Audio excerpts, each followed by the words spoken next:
Sir ಹೊಸ ಮನೆ ಗೃಹ ಪ್ರವೇಶ ಇನ್ನು ಡಿಸೆಂಬರ್ ಮಾಡ್ತೀವಿ. ಕಂಪ್ಲೀಟ್ ಆಗಿದೆ ಸರ್, ಹೋಗಿದ್ದೀರಾ? ಇನ್ನೂ ಆಗ್ತಾ ಇದೆ, ಸ್ವಲ್ಪ ಇದೆ. ಅಲ್ಲಿಗೆ ಶಿಫ್ಟ್ ಆಗ್ತೀರಾ? ನಾನು ಈಗ ಇಲ್ಲಿ ಮನೆ ಕಂಪ್ಲೀಟ್ ಆದಮೇಲೆ ಗೃಹ ಪ್ರವೇಶ ಆದಮೇಲೆ ಅಲ್ಲಿಗೆ ಶಿಫ್ಟ್ ಆಗೋದು, ಮತ್ತೆ ಇನ್ನಿಲ್ಲಿಗೆ ಶಿಫ್ಟ್ ಆಗೋದು.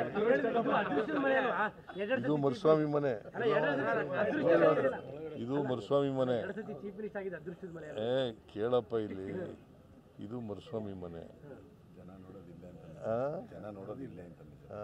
ನಾನು ನೀವು ಖಾಲಿ ಇಟ್ಟರೆ ಇಲ್ಲೇ ಜನ ನೋಡ್ತೀನಿ.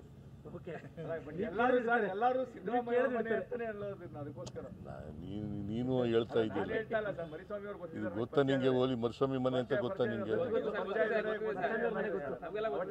ಹೌದು, ನನಗೆ ಊಟ ಹಾಕೋನು ಅವನೇ ಅನ್ನದಾತ.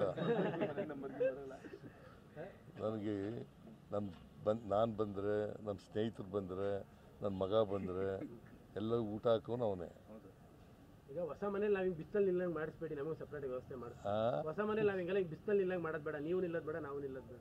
ಇಲ್ಲಿ ಹೊಸ ಮನೇಲಿ ನಮಗೊಂದು ಮೀಡಿಯಾದವ್ರಿಗೆ ಒಂದು ಸಪ್ರೇಟ್ ವ್ಯವಸ್ಥೆ ಮಾಡಿಸ್ಕೊಡಿ. ಕೆಳಗಡೆ ಒಂದು ಸೆಲ್ಲರ್ ಮಾಡಿಸಿದ್ದೀನಿ. ನೀವು ಅಲ್ಲಿಗೆ ಬರಲ್ವಲ್ಲ?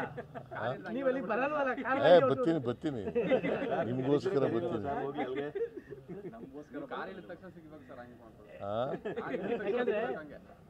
ನೀವು ಪರ್ಮನೆಂಟ್ ರಾಜಕಾರಣದಲ್ಲಿ ಇರ್ತೀವಿ, ನಾವು ಪರ್ಮನೆಂಟ್ ನಿಮ್ಮ ಹತ್ರ ಬರಲೇಬೇಕು.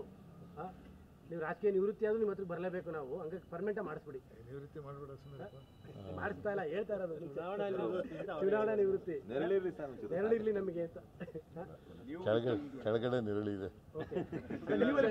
ಸೆಲ್ಲಾರ್ನಲ್ಲಿ ನೆರಳಿದೆ. ಅಲ್ಲಿಗೆ ಲಿಫ್ಟ್ ಐತೆ, ಲಿಫ್ಟ್ ಇದೆ, ಮೇಲಕ್ಕೆ ಬರ್ಬೋದು, ಕೆಳಕ್ಕೆ ಬರ್ಬೋದು, ಮುಕ್ತವಾಗಿ ಬರ್ಬೋದು. ಬಹಳ ಜೋರಾಗಿ ಮಾಡ್ತಿದ್ದೀರಾ ಸರ್ ಗೃಹಪ್ರವೇಶ? ಗೃಹಪ್ರವೇಶ ಜೋರಾಗಿ ಮಾಡ್ತಿದ್ದೀರಿ ಎಲ್ಲರೂ ಕರು? ಮನೆಯವರು ಅಷ್ಟೇ ಪೂಜೆ ಮಾಡೋದು, ಮುಗೀತು. ನಿಮ್ಮನ್ನೆಲ್ಲ ಕರೆಯೋದೇ ಇಲ್ಲ. ಕರೀತೀರೇನೋ ಅನ್ಕೊಂಡಿದ್ವಿ, ನೀವು ಬಂದರೂ ಬೇಡ ಅಂದ್ಬಿಡ್ತೀವಿ.